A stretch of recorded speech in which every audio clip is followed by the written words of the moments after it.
Ladies, gentlemen, marks and markettes, welcome to the Throw in the Book Wrestling Podcast. The only podcast where there is a running gag about having a different phrase to start the show every week, and it's going literally nowhere. Much like Lacey Evans. Before we start off, there is almost tradition at this point to have a look on your bingo cards for the noises that might turn up in the background sweepstakes. This week we've got a tweeting bird that I think is nesting right above my bedroom window, and there was somebody with a saw of some sort a couple of gardens over a couple of minutes ago. I don't know if he's going to start doing that again, but there you go. It's always good to warn people of the what's the word? No, not divergent. I learnt this in a thing. There's a word beginning with D. I think the diegetic sound. The diegetic sounds that could come in anyway. That I didn't think that a minute into this podcast I'd be thinking about or struggling to think about words for sounds in the background, but here we are. Now, normally, well, I say normally, I'm thinking about whether I should or not. I talk about Raw and SmackDown before we get into the main thing, but I'm specifically going to talk about Asuka losing the SmackDown Women's title. Now, firstly, it does provide a good song for me to play on the ukulele for the intro of this podcast, given that this one is going to be based around what the shake-up should be like. It was either that or have to learn the SmackDown theme, and no, I don't want to do that. But that is possibly the only positive of the events that transpired.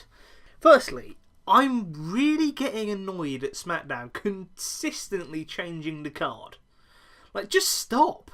We're fine if you need to do it once or twice. That makes sense. Your cards can't be perfect, but the fact you carry on announcing these things just to change them, it's just getting boring now. For once, just stick with a card. Just once. Secondly, does the triple threat for the war women's title in fact, I'm actually just going to call it women's title now because I feel like that's where it's heading. Does it really need another prop involved after the whole thing that's gone on with the feud so far? I don't think it does. The fact that it's a main event is a big enough thing in itself. You don't need another title, which essentially, given that they're not fighting for it, just looks like tat or like a prop, which we don't need. Some people have said that the reason they put it on Charlotte is because they want the visual of the 4 horsewomen all holding belts for the end of the show. In which case, just don't put Charlotte in the Raw match. Put her in the SmackDown match against Asuka. It would be really weird for them to repeat that match and then Charlotte wins again. I realise that having that too many in a row is a bit crap. Well, not a bit crap. Well, not crap, but it's a bit of a weird outcome. But this decision must have been made like on the night, because there's no way that they planned for that to happen. There's no way they thought, okay, well, we'll put Charlotte in the Raw one, and then Becky will come back in, but then Charlotte will have the SmackDown title because you know, we need that image. But that's not the main thing. The main thing is that you've thrown Asuka under the bus. Now, she's going to be nowhere on that card. She's going to be in the bloody Battle Royal when, throughout the last 3 or 4 months, we've tried to get Asuka back to where she should be, to this unbeatable kind of, well, you know, unbeatable character. Nobody can seem to get past her. And you haven't even waited to Mania to take her off that plinth, to push her off the pedestal. It's... I just feel so bad for Asuka. And I also feel, well, not bad, but just feel like WWE are playing the worst card they possibly could, given the promises that AEW have made to have female competitors and male competitors have equal pay for wherever they are on the card, which obviously WWE, to our knowledge, doesn't have.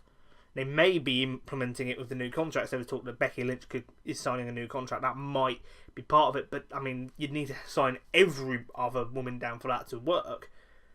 And I mean, if they are doing that, then fair play. In fact, do it. It's the good thing to do. But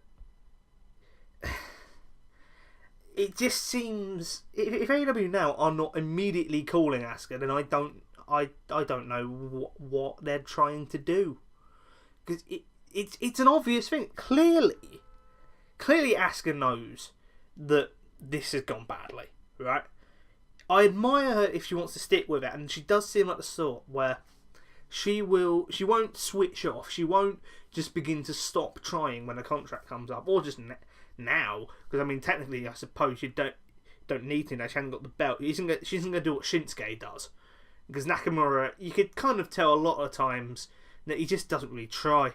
I think there was one match. It might have been a Saudi Arabian match, Crown Jewel against Rusev for the US title, where he couldn't even be bothered to do the run up for the I can never say Kinshasa. The Bomaye knee. God, I just sounded so wrestling hipster saying that. I didn't even mean to. But anyway, the point is that she isn't even going to be lazy. She's going to carry on working. But I just... every time WWE make a mistake, I don't get angry. I don't go like that. I just end up just sighing. It's like... It's just... wrestling, it's a weird thing. It's a weird thing where you can love it so much, but also hate it. Hate its tendencies and hate the main people who are doing it. But before I send myself into a spiral of self-loathing and doubt, like most days, I think we should actually get on with what this podcast is about. Fantasy booking. So, transition time. So, the draft, because I just preemptively realised I was going to mess up saying superstar shake-up. I'm struggling with Ashes. I'm Sean Connery. Yes, Junior. I've just realised that from the intro, I normally say, before that whole gag about intro phrases, I normally say my name. But I forgot to do that because I was just so excited to get the gag out. Because I am Sean Howe, but I'm not Sean Connery Jr. Can you get me a scotch? How do we get to this? So, the draft going to be happening after WrestleMania. I think it is I think it's the Raw and SmackDown, not the ones directly after WrestleMania, but the ones after that, I think. I should Google it. Am I going to? Probably not. If you're really worried, you can Google it yourself, because if you're listening to this podcast, you can Google, right?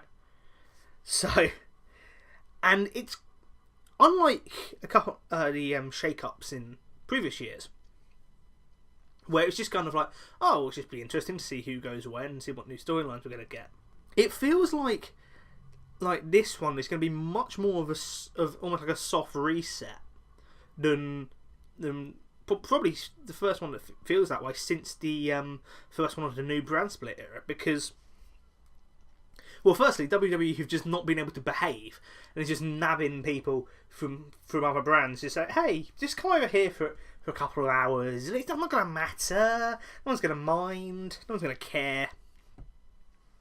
And admittedly, without that, we wouldn't have got Samoa Joe versus Kurt Angle this week on Raw, so...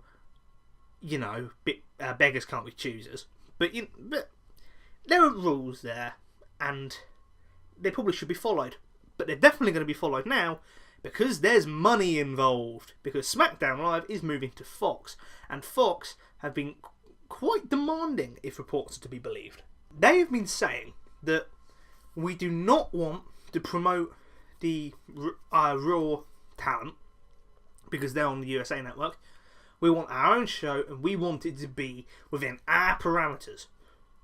Normally, I think if any other TV network or smaller TV network would be saying that, WWE would be like, okay, yeah, and just do what they want anyway. But this is a very, very big money deal, so it's definitely within their best interest to do what Fox is saying. Well, I wasn't expecting that on the background noise sweepstakes. I believe there was a helicopter flying by. It's either a helicopter or a really old prop-driven plane. Again, if this doesn't pick up, it's going. But you know, I'm very easily distracted. Where was it? Oh yes, it was a big money deal. WWE's best interest to do what Fox tell them to do, and well, I have bestowed it upon myself to give them a rough idea with what they should do with each show. And is this going to happen? Probably not. But, and admittedly, I don't know every single interest that Fox Sports have. I know I've heard information through osmosis, but I'm not going to know everything. I'm not going to know if they want the old fist set coming back, or if they want the ramp to go up to the ring rather than down. I don't know. I don't know why that was my second example I could think of. I just went completely blank. But I'm not getting no specifics like that. But I'm basically just going to tell them, give a kind of rough guide as to who goes where, what that will mean roughly in each place for Raw's division and SmackDown's division, and what the main champions should really be building to for SummerSlam. Or at least that's the aim, because I have no notes. So this is going to go brilliantly well. So, I think without further ado, transition. So since it's the most important for WWE's interest, we're going to start with who goes over to SmackDown and what that show becomes. And, well, from what we've heard, Fox wants almost to treat WWE a bit like an actual non-predetermined sport. They're not going to say that everything's real, because I assume they want Ronda Rousey on the brand. If they say that, she ain't coming. But they want to give it the sort of coverage that, say, the NFL or the NBA has. I don't know if Fox shows either of those sports. I only know NFL through the BBC coverage, and I don't know NBA at all. So I have no idea whether that is accurate or not. Any Americans that want to write in and say how right or wrong I am, probably wrong, then do get in contact with us. It's at ThrowingBookPod on Twitter or ThrowingTheBookPodcast@gmail.com. I don't know if that click really transferred to kind of the wink and the nod that went with it, but you know. So, my idea for SmackDown, or what their general approach should be, is it's going to be very... But basically, we're going to have guys who are very young, not necessarily very young, but younger, relatively new to WWE in itself, and are quick and are agile. And the reason I'm doing this is because, well, I'm trying to base each division off of who their main champion will be, and how the division behind it can play off them. It's a rare opportunity that WWE gets to do this.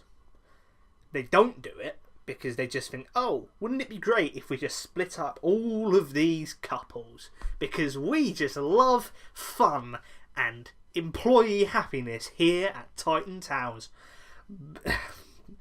But I think that it's an opportunity that's being sorely missed. So, my logic is that in all likelihood, the big champion for SmackDown is going to be WWE champion out of WrestleMania, Kofi Kingston.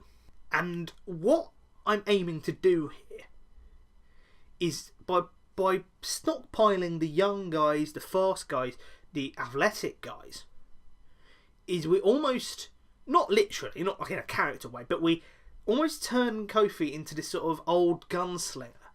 kind of one last round type of thing to prove that he can wrestle at the top of the business, right? Because all of these guys, all of the new people coming in, like people like Finn Balor, and you've got people that are already there, like Mustafa Ali, maybe Sami Zayn comes in. All of those guys are guys that probably in some way have been influenced by Kofi Kingston's style. And all the guys who, well, not all the guys, but a lot of the guys that leave have been in WWE, the guys who've been in WWE for longer than Kofi. People like Mysterio goes, the Hardys go. People like that, and there's probably somebody else who I can't quite think of off the top of my head, who's on the SmackDown. But Randy Orton. Randy Orton goes. And it leaves Kofi as almost like this, not literally, but figuratively, he becomes this beacon for what WWE was, and the guys challenging him are what WWE has become and is becoming. So you've got all of those fast guys. I'd say maybe Buddy Murphy comes up from 205 Live. I'd say you get maybe even people like Apollo Crews, people who haven't really been used properly, can use this spring pad to get their reputations up a little bit. I'd say that also, while we're doing this, the US champion should be Samoa Joe, and should be until at least the next shake-up, because he's awesome and he will kill everyone. Also, actually on that note, can we stop having Joe lose specifically to roll-ups? Like, if Wrestling Logic has taught me anything, the absolute guaranteed, if there was a fantasy way of getting a guaranteed winning bet on wrestling, if it was legitimate, you just have Samoa Joe versus Chris Brooks, because death by roll-up, very, very applicable. I don't actually know that much about Chris Brooks. I need to check out more indie stuff. But anyway, but that goes on the list with 205 Live of shows that I always say that I need to watch more of, but then don't. I did go to Hello Wembley though at Progress, so that's something. I haven't been to a 205 live show yet because they don't really exist. Well, I suppose they do, because 205 Live is meant to be live. But anyway, finally, I think what we're going to do quickly is to say what they should be building to the SummerSlam. Now, if SmackDown is going to become a more kind of almost sports-orientated brand, it should become, almost, again, not quite the same, but almost similar to what Ring of Honor was, particularly at the start, where it's all based on sportsmanship and shaking hands after the match. So what you need is a good heel to come up who you know is very good at wrestling, and you know can realistically beat Kofi for the title, but also is kind of annoys the sportsmanship people. I just clicked my knuckle there. I hope there's not anybody listening who doesn't like knuckles being crap, because I did that subconsciously. That's the word. And also, we need them to be in a group. Now, we could go and put Undisputed Era down here, like my original booking for the Kofi storyline. And I would not be averse to that in any ways whatsoever. But, presumably, Undisputed Era are going to have a big part to play in NXT now Ciampa has been injured. And also, the Undisputed Era, they are quite likeable, which is fine. I'm not just besmirching them for that, but it does feel a bit like if they cheat in a match, it's like, oh Adam, Kyle, Roddy, you're doing it again, you scamps, which isn't really going to work on the sort of show that SmackDown will probably be. So what you need is someone who will almost like get on people's nerves in a way. People who just go, oh, you bastard. You complete knobber. The sort of person who would go into a ring and even though they know that they're better than their opponent, that they're going to make them maybe not suffer, but just put them into almost needless pain. The sort of person who just has this sort of shit-eating grin and smirk, which just makes you go, oh. the sort of person who tries to break people's fingers in the middle of the ring. The other guy who's going to come up and be the guy who they're building to for SmackDown is going to be Pete Dunne. Pete Dunne is going to come up, and specifically, he's also going to come up with Trent Seven, Tyler Bate, and we build to New Day versus British Strong Style at SummerSlam. That is money. Just putting it out there. I think that'd be great. Also, I forgot to mention, with all the young guys as well, people like Ricochet and Aleister Black, the two NXT call-ups that are kind of floating right now, they'd probably go to SmackDown. And I realised through this is that they're not going to be pushed to the moon straight away if we're doing that Pete Dunne. But I feel like you could say Ricochet versus Kofi Kingston one time in a kind of face versus face. There'll probably be a lot of babyface versus babyface matches the way that this seems to be working out. But I think that'd be really cool. And I think Ricochet can just come up short, but again, it needs to be a big sort of put over in defeat. And Aleister Black, I suppose I did say that Samoa Joe, which probably would go to the next shake-up as US champion, but if there's anybody who could dethrone him, probably would be Aleister Black. But that takes us rather neatly onto Raw, using the same logic as using who Kofi is to build the SmackDown narratives on. We're going to do the same with Seth Rollins, who will be, hope to God, will be the Universal Champion after WrestleMania. And whereas Kofi will be fighting the people who he played a hand in creating, Seth Rollins will be fighting the guys that inspired him on the independent scene. So we're talking like AJ Styles. Seth Rollins versus AJ Styles. How is that a match that we haven't seen before, especially for a main title? That is a match that needs to happen, and putting AJ on Raw would be a nice change of pace. And we've also got things like Daniel Bryan. I'd say that a big rivalry for Seth Rollins should be against Daniel Bryan, partly because, again, he's the more experienced, kind of influenced Tyler Black as he was then on the Indies.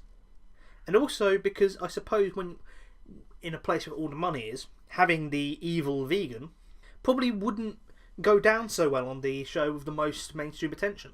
I mean, don't get me wrong, I am fully aware that Fox executives would probably really like to have Daniel Bryan on that show, mainly because of the sort of people that Fox executives are. But we're playing it safe, and we're going to put him on Raw. I would say that if you want a long-term feud, it'll be with Daniel Bryan. Meanwhile, because you've got people like Randy Orton and Rey Mysterio who have come over from SmackDown, and you'd have people like Roman Reigns as well. He would be... I'm not entirely sure where he would play, but he would be upper mid-card. And you've also got the people like Bobby Lashley, like Baron Corbin, that are still there, because we do need heels. Oh, actually, on that note, I think Elias would go over to SmackDown, simply because he's been on Raw for a while now. It'd be nice to have a change of pace with him. And Elias would be a good change of pace from the other people on SmackDown. I suppose by that logic you could also put Corbin on SmackDown. I'm not going to, but you could. And I'd say the Intercontinental Champion will be... I think what should happen is that since Balor is probably going to go over to SmackDown, given that he's going to be facing Lashley... Yeah, he's going to be facing Lashley at Mania, then he should go over, but the US title obviously won't go over, so he'll be forced to what's the word? Forfeit the title? Forfeit?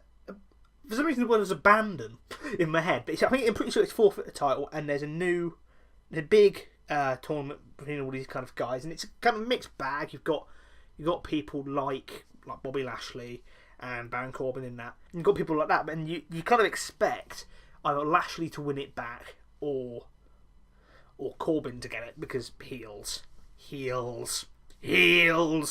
But the final turns to two babyfaces. I'd say probably... Think of a babyface. Rey Mysterio and Bobby Roode, who are both... By the way, I should stress that Chad Gable would have also gone over to SmackDown. You can probably see where this is going in the final. Maybe Bobby Roode turns heel, maybe tries to take the mask off, and Bobby Heel, oh, Bobby Heel, that should be his name, Bobby Heel. Bobby Roode is the IC heel Intercontinental Champion. And I would say going on to SummerSlam, I would say that the big build for Rollins, which I kind of lost track of where Rollins would be, you can either have one maybe last blow-off match with Bryan. You can have a kind of switcheroo of the titles.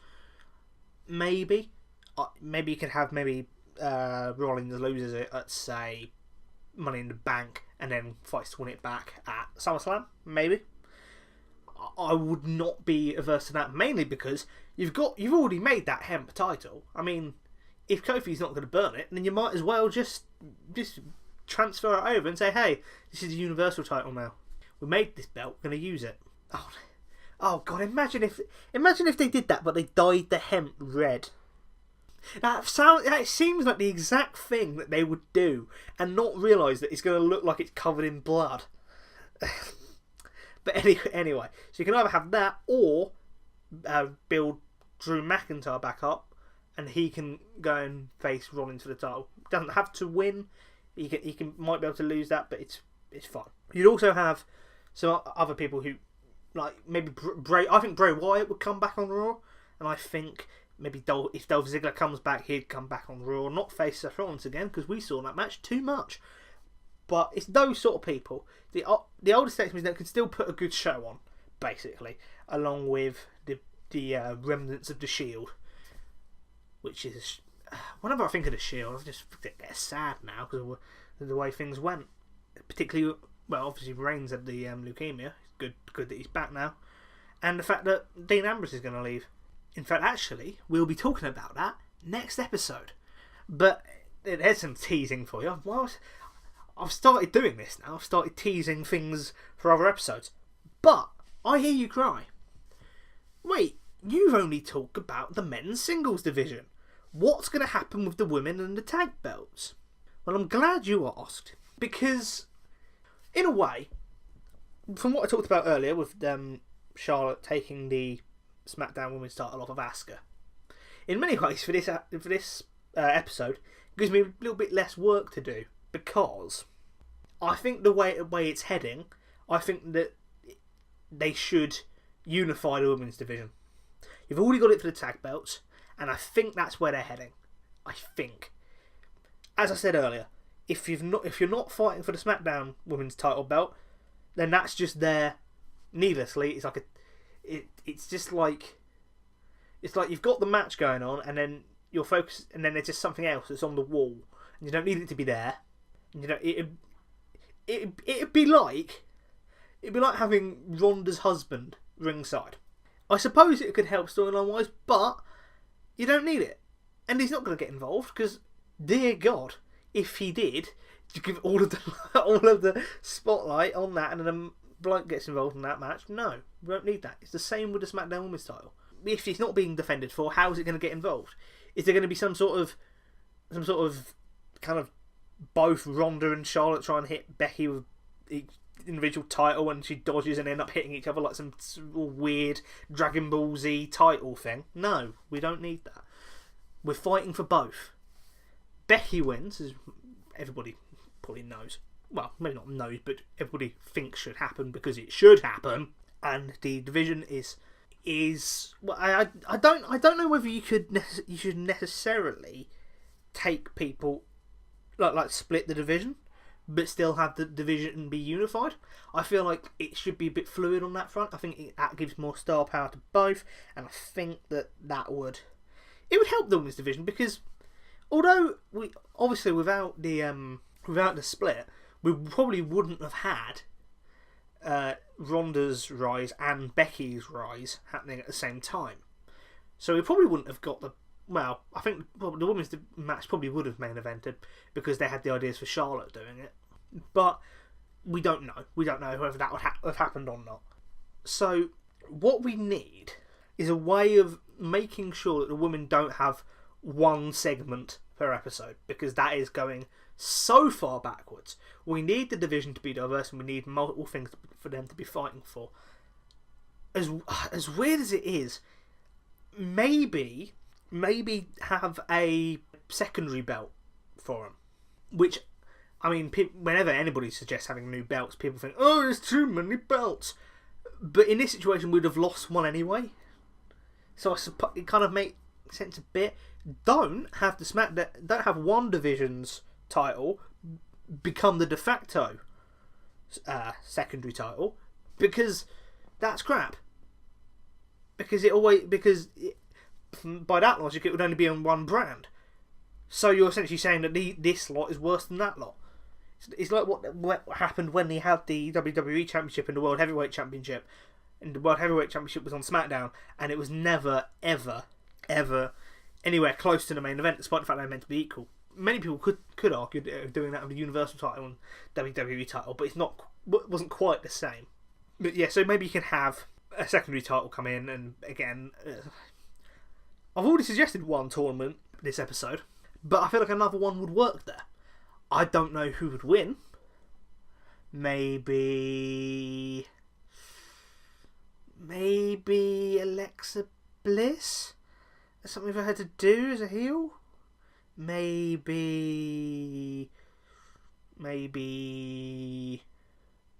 Naomi?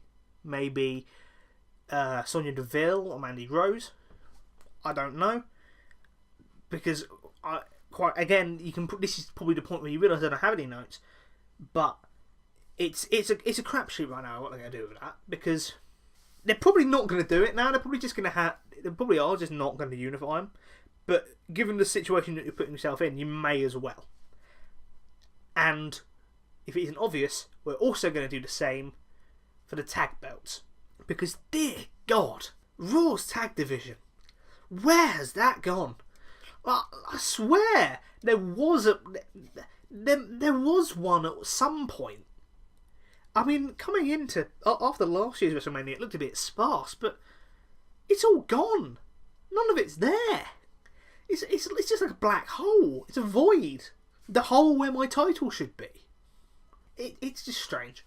And what we're going to do here is, well, naturally, because we really need to see this match, we have the Revival face the Usos title unification match, which I would have the Revival winning, because that would be a very big win for them and would finally, or hopefully finally, get them on the right tracks. Right? Right. I don't know why I said right, like I'm actually talking to somebody individually, like I'm trying to give them like a pep talk. Like, you need to do this, come on! It's not that hard, it's simple. I'm just talking to a microphone. And the only person who I could be talking to, realistically, i.e. WWE, they ain't going to be listening. No one's going to be listening. I'm falling into that void now. I can see the Raw tag belts. It's so dark in here. I just feel cold. I'm cold.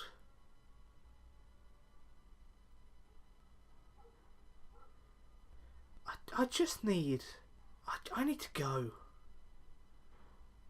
And on that note, that brings us to the end of the podcast. I've almost certainly forgotten something, by the way, on this split, but I'm going to end it here, because why the fuck not? So thank you very much for listening. I said earlier, but I'll say it again, if you want to get in contact with us, you can tweet us. It's at ThrowingBookPod, or you can tweet... yeah, because I nearly said tweet us there. I nearly said tweet us twice. But if you want to email us, then you can get us at throwingthebookpodcast@gmail.com. If you want to hear more of me with simultaneously more and less structure, you can go and listen to Two in the Bush, which is a podcast I do with a good mate of mine, Timothy Broad, which is I'd say it's a cross between conversational podcast and game show, yet simultaneously being neither of those things. Everything and nothing all at once. And is there anything else I'm forgetting? Oh yes, if you've enjoyed, then subscribe and whatever you happen to be listening on, whether that be Apple Podcast, Stitcher, YouTube, Acast. I don't know why I started on Acast. There might be issues with Acast. I actually need to check that out. But Give us a review on the podcast site if you want. Give us a like on YouTube if you enjoyed it, and that's it. So I need to climb out of this void where I'm just surrounded by Raw Tag Team title belts. Is that Big Cass? Yeah, he's here, and I can't quite make out what that is. I think that might be Bray Wyatt. I don't know how he got down there, but he's down there. Oh, there's the whole Broken Universe. But I could pop in there, but I need to go. So, thank you very much for listening. If this podcast actually makes it out of the void, and I bid you all farewell.